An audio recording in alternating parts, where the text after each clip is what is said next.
Hello बच्चों, class 10th के important questions के सीरीज में क्वेश्चन देखिए। Correct two chords A B and C D of a circle intersect at E. एक circle है, उसमें दो कॉर्ड है, ये ए बी और ये है मान लीजिए सी डी। दोनों कहाँ पे काट रहे हैं? ई पे काट रहे हैं। फिर क्या कह रहा है? Such that A equal to 2.4। A जो दिया है ये 2.4 सेंटीमीटर दिया है और बी 3.2 सेंटीमीटर दिया है, 2 सेंटीमीटर दिया है। सी 1.6 दिया है, 1.6 सेंटीमीटर दिया है। What is the length of D? D पूछा है। अब ध्यान से यहाँ बच्चों देखिए, इसमें करते क्या है। अब अगर मान लीजिए हमने इसको मिलाया, ध्यान से देखिएगा, ये आपको करने की ज़रूरत नहीं पड़ी, मैंने समझाने के लिए कह रहा। तो आप ध्यान से देखो, तो दोनों ट्रायंगल सिमिलर होंगे। कैसे? देखिए, ये एंगल इसके इक्वल होगा, वर्टिकली अपोजिट एंगल, और ये एंगल इसके इक्वल होगा। क्यों इक्वल होगा? Angle in the same segment. याद करिए, जैसे मान लीजिए इसको ऐसे देखेंगे अगर आप, तो angle in the same segment, ये एंगल इसके इक्वल होगा।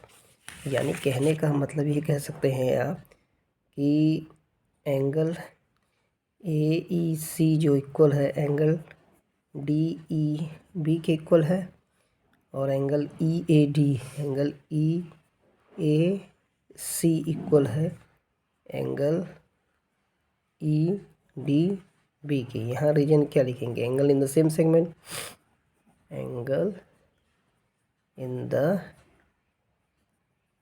Same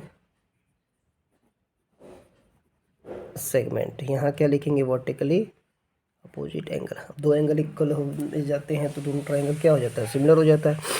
therefore triangle A E C similar. लिखते समय बहुत ध्यान देते हैं, जो एंगल जिसकी इक्वल होता है उसकी पोजीशन वही होती है। जैसे एंगल ए एंगल डी के इक्वल है, एंगल डी एंगल ई के इक्वल है, ई और बी। फिर जब दोनों ट्रायंगल सिमिलर हो गए तो उनके रेशियो सेम होंगे। A upon D equal to E C upon E B equals to A C upon D B. अब देखिए, आपको चाहिए क्या? आपको चाहिए क्वेश्चन में डी ई वाला कौन सा है? डी ई वाला ये है।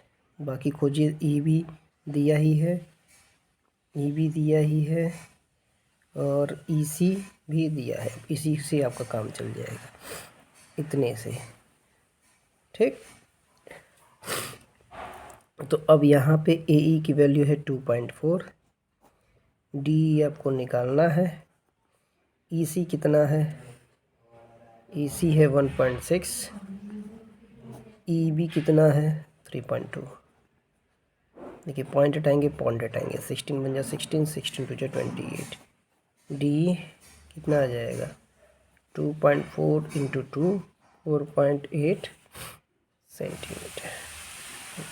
अब एग्जाम में आप डायरेक्टली कैसे कर सकते हैं? डायरेक्टली आप कर सकते हैं, जैसे बस एक लाइन लिख दीजिएगा, triangle D E B similar to triangle A E B A E C. उसके बाद आप डायरेक्टली लिख सकते हैं ए इंटू ई बी, ऐसे A into E B equal to D into E C. ऐसे भी कहीं कहीं पे डायरेक्ट ऐसे भी दिया है, मैंने समझाने के लिए आपको ऐसे कर दिया है। चलिए अगला क्वेश्चन देखते हैं। अगला क्वेश्चन कह रहा है, question number 25, two coins are touched together. देखिए, ये तो बहुत आसान क्वेश्चन होता है। कर रहा है, two coins are touched together, find the probability of getting both heads और बोथ टेल्स। ध्यान से देखिए, जब भी दो कॉइन टॉस किए जाते हैं, उसकी मोस्ट प्रोबेबिलिटी क्या आ सकती है? जब दो कॉइन टॉस किए जाएंगे तो क्या होगा? या तो दोनों में हेड आएंगे, या तो दोनों में टेल आएगा। पहले में हेड, दूसरे में टेल, पहले में टेल, दूसरे में हेड।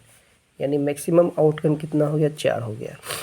ऐसे भी इसका फॉर्मूला होता है, जितने फेसेस होते हैं पावर n, जितनी बार उछाला गया।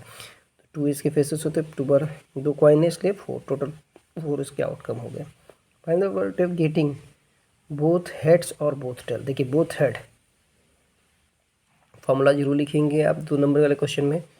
Probability of equal to favourable outcome, favourable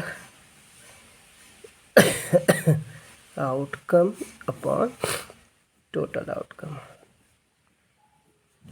अब दोनों ही केसेस में क्या आ जाएगा, या तो हेड हेड एक आ रहा है या तो टेल टेल, दोनों ही केसेस में क्या आ जाएगा 1/4।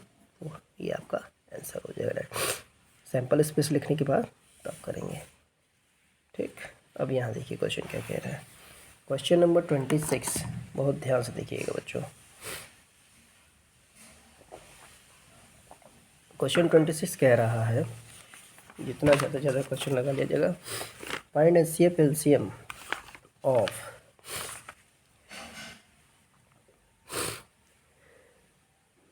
378, 180 and 125 prime factorisation. Prime factorisation में क्या करते हैं, अलग अलग करते हैं।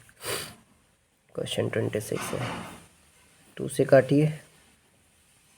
अब देखिए 2 से तो कटेगा नहीं, 3 से कटेगा, फिर 3 से काटिए, फिर 3 से काटिए, फिर 7 से काट लीजिए।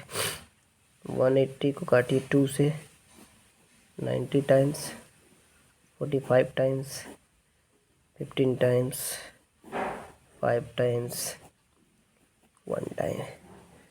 420 को काटिए 2 से, 210, 105, 3 से 35, 5 से 7, 7 से 1। अब उसके बाद उसको लिख लीजिए 2 इंटू 3, 1 2 3, 3 के पावर 3। सॉरी मैं थोड़ा कफ एंड कोल्ड से परेशान हूँ। 2 2 बार है, 3 2 बार है, 5, 420, 2 2 बार है, 3 1 बार है, 5 1 बार है, 7। अब ध्यान से देखिए, जब HCF निकालते हैं बहुत ध्यान से सुनिएगा। छोटी पावर देखिए, 2 की पावर 1, 2 की पावर 2, 2 की पावर 2, 2 1 टाइम लेंगे। 3 की पावर 3, 3 की पावर 2, 3 की पावर 1 टाइम लेंगे। अब आते हैं 7 की पावर 1, 7 की पावर 1, जो सब में हो, जो सब में हो। HCF का मतलब होता है जो सब में। देखिए 7 यहाँ पे, यहाँ नहीं है, यहाँ नहीं है, 5 यहाँ है, यहाँ नहीं है, बस यही हो गया आपका HCF कितना आ गया, 6 आ गया। जब LCM की बात करते हैं, LCM की बात करते हैं तो जो बड़ी पावर है वो लेते हैं। देखिए 2 1 बार है, 2 बार है, 2 बार है, 2 बार, 3 3 बार है, 2 बार है, 1 बार है, 3 बार, 7 1 बार है, 0 बार है, 1 बार है, 1 बार, 5 1 बार है, 0 बार है, 1 बार, 1 बार। अब इसको मल्टीप्लाई किया जाए, 4 3 3 9 3 27 इंटू 7 इंटू 5 108 टू 7 इंटू 5। इसको मल्टीप्लाई करेंगे, 7 5 6 इंटू 5,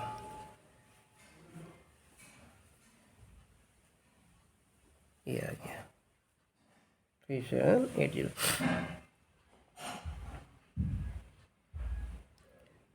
ठीक, अब क्या कह रहा है क्वेश्चन में, कह रहा है is HCF into LCM of these numbers तो the product of the given 3 numbers. इसको मल्टीप्लाई करके देख लीजिए। कह रहा है HCF और LCM को जब आप मल्टीप्लाई किए 3780 इंटू 6,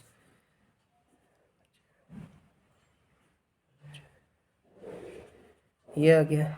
क्या इन तीनों नंबर के प्रोडक्ट के इक्वल है? तो 378 इंटू 180 इंटू 420 बिल्कुल ही नहीं इक्वल है। ऐसे समझ लीजिए 300 इंटू 100 30,000 तो यहीं आ जाएगा। तो यहाँ पे आपका जो भी प्रोडक्ट आ जाए, प्रोडक्ट आप दिखा दीजिएगा, लिखिएगा no they are not equal. आप इसको मल्टीप्लाई करके दिखाएगा, ऐसे ही समझ लीजिए ओरली 300 इंटू 100 30,000 आ जाएगा, जो कि पॉसिबल ही नहीं है क्योंकि यहाँ पे तो 22,680 आ रहा है। यानी ये जो रूल पॉसिबल है सिर्फ 2 नंबर के प्रोडक्ट में पॉसिबल है। ये आप बच्चों खुद से मल्टीप्लाई कर लीजिएगा। Thank you.